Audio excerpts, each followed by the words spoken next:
He never said I wasn't the one. He just never acted like I was.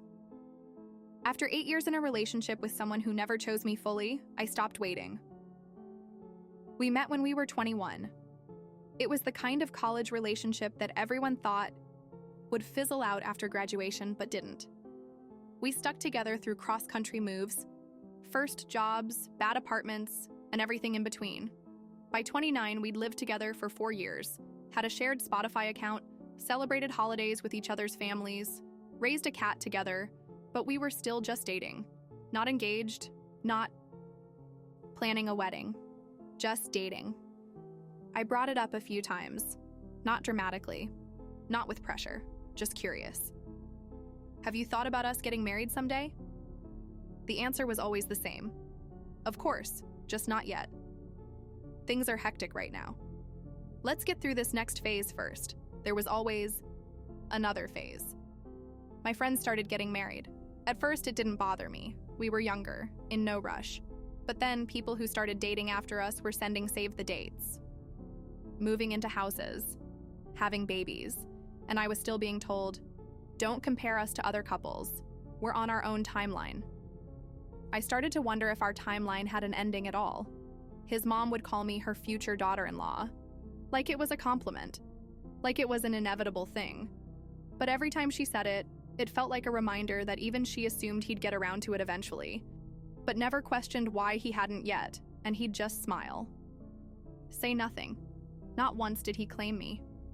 One night, half joking, I said, if I had a ring for every year we've been together, I could start a jewelry store. He laughed, said, you'll get yours when it's time, and I laughed too. But later, in the shower, I cried. Because I didn't want a ring, I wanted to be chosen. He was never cruel, never mean, but he got comfortable. Lazy, stopped making plans, stopped remembering little details, forgot our anniversary one year and didn't even realize it until I said something the next day. He used to bring me coffee in bed. Now he scrolled through his phone and asked if I could make extra for him. We weren't fighting, but we weren't us anymore. We went to a party. One of his coworkers brought their wife, who was absolutely glowing, pregnant, newly married, beaming. One point, she turned to me and said, how long have you two been married? I smiled awkwardly. We're not. She blinked. Oh, I just assumed, the way you look at him. And I wanted to scream, yeah, I look at him like that. He just stopped looking back. I started seeing a therapist. At first, I just talked about work, burnout, stress. Eventually, I mentioned him, mentioned how I felt invisible, how I kept hoping he'd wake up one day and just realize. My therapist asked, what if he already knows? And this is him showing you what he wants? I didn't sleep that night. One morning, he asked if I could pick up his dry cleaning. I said yes, because I always did. But on the way there, I thought, he's never once asked how my day is going when I've run errands for him. Not once. It wasn't about the dry cleaning. It was about the fact that I had become a convenience, not a priority. That night, he asked if I could cook dinner.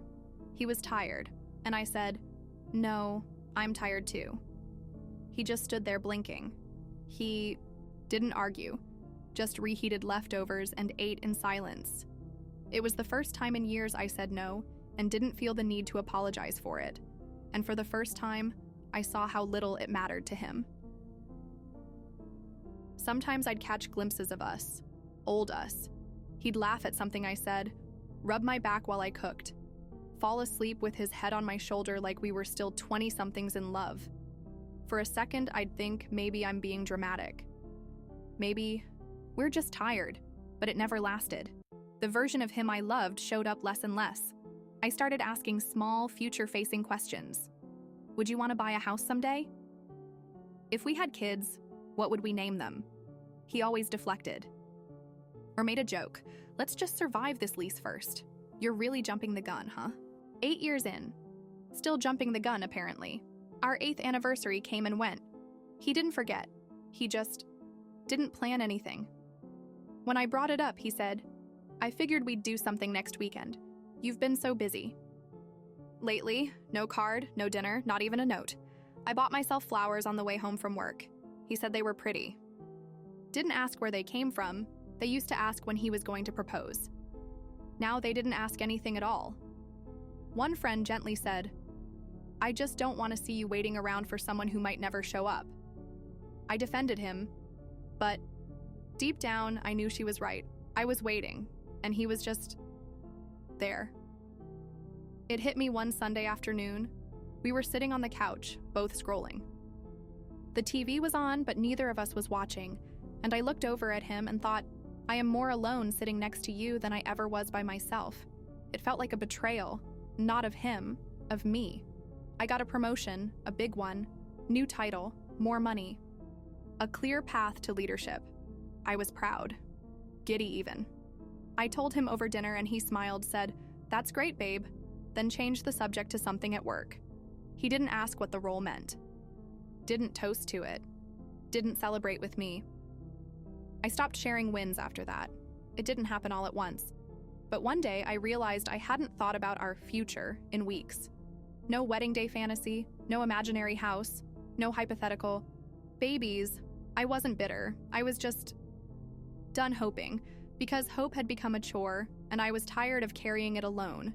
I didn't tell anyone, but I started making a new budget, one with a solo apartment, started looking at studios, reading lease agreements, watching YouTube videos on how to live alone for the first time after a breakup. I wasn't leaving yet, but I was preparing to, and that felt like more love than I'd shown myself in years. I asked him one more time, "Do you see us getting married?" He looked caught off guard, like I was bringing up something from a dream he forgot. Then he said, "I don't know. Is that really something you need?" I held back tears and just nodded, because the real answer was in the question. I sat with that for days. Just sat with it, I realized. He doesn't see me, not fully, not really. Not in the way you look at a person and think, that's home. I used to think I needed a reason to leave, but now I saw that wanting more was reason enough.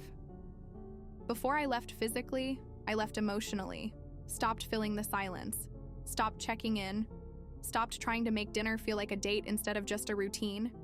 He didn't notice, or if he did, he didn't ask. That told me everything. I started sorting my closet when he wasn't home. What's mine? What's ours? What's going with me? It felt surreal, like I was staging a break-in at my own life, but it also felt right, like breathing again after being underwater too long. There was no big fight, no screaming, no "how could you," no slammed doors, just more nights where we barely spoke, more days where I was already gone, emotionally packed up, 2 steps out the door. I think he could feel it, but he didn't ask me to stay. And I didn't ask him to notice. I labeled it books, just one small box. He asked if I was cleaning. I said, "Yeah, just getting organized." He nodded, didn't ask where they were going, didn't ask if I was. I found a studio, small, bright, near my favorite coffee shop. Signed the lease on a Wednesday. I didn't tell him, not yet. I needed the space to be mine, untouched by our history, untouched by waiting. It felt like the first thing I'd done in years just for me. We ordered takeout and watched reruns. He laughed at something dumb, and for a second, it felt almost normal. I looked at him and thought, this could be enough. Then he looked back at his phone, said nothing, and I knew it never would be.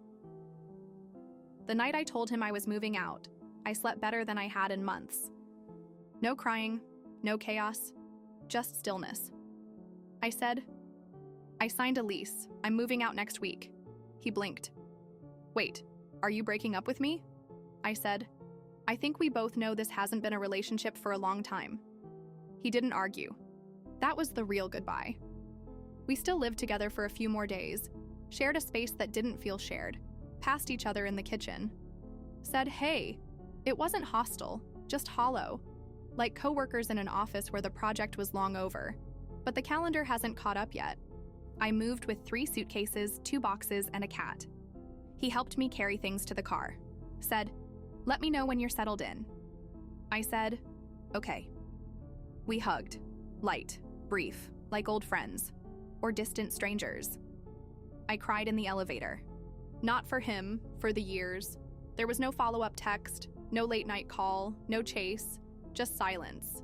And for once, silence didn't mean distance. It meant peace. It meant I was finally choosing me, and I wasn't going to apologize for that. The silence was deafening and beautiful. No shared playlists, no snoring, no shadow on the other side of the bed. Just me. My books. A candle burning. The sound of a city outside my window I'd never listened to properly before. It didn't feel like freedom. It felt like finally being allowed to exhale. It didn't hit right away. But a week later, I broke down in the middle of folding laundry. Not because I missed him, but because I finally accepted that he wasn't going to miss me the way I needed him to.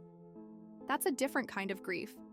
Not for the person, but for who you hoped they'd be. They didn't say, "I told you so." They brought wine, helped me hang shelves, sent memes, invited me to everything, even when I said no. They didn't try to fix me. They just stayed with me through this difficult time and reminded me I was never as alone as I thought. I didn't erase him from my phone. The pictures are still there. Smiles. Trips.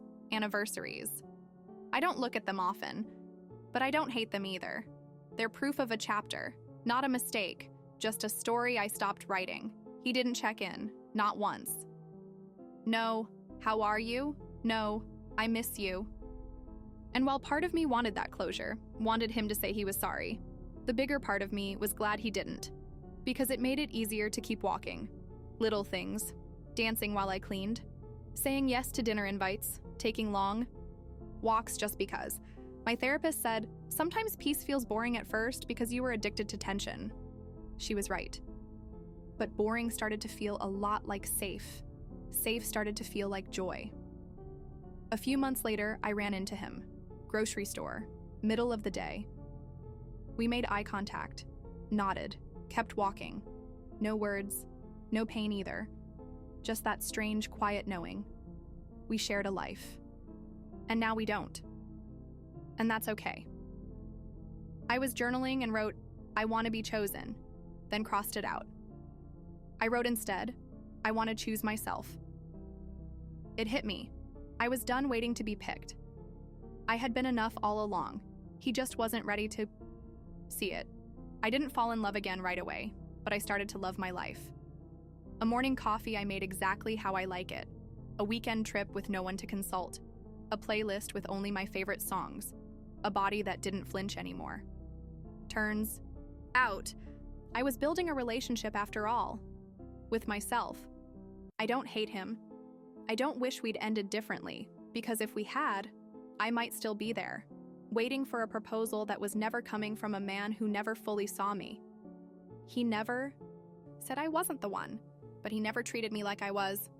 I wanted more, so I left.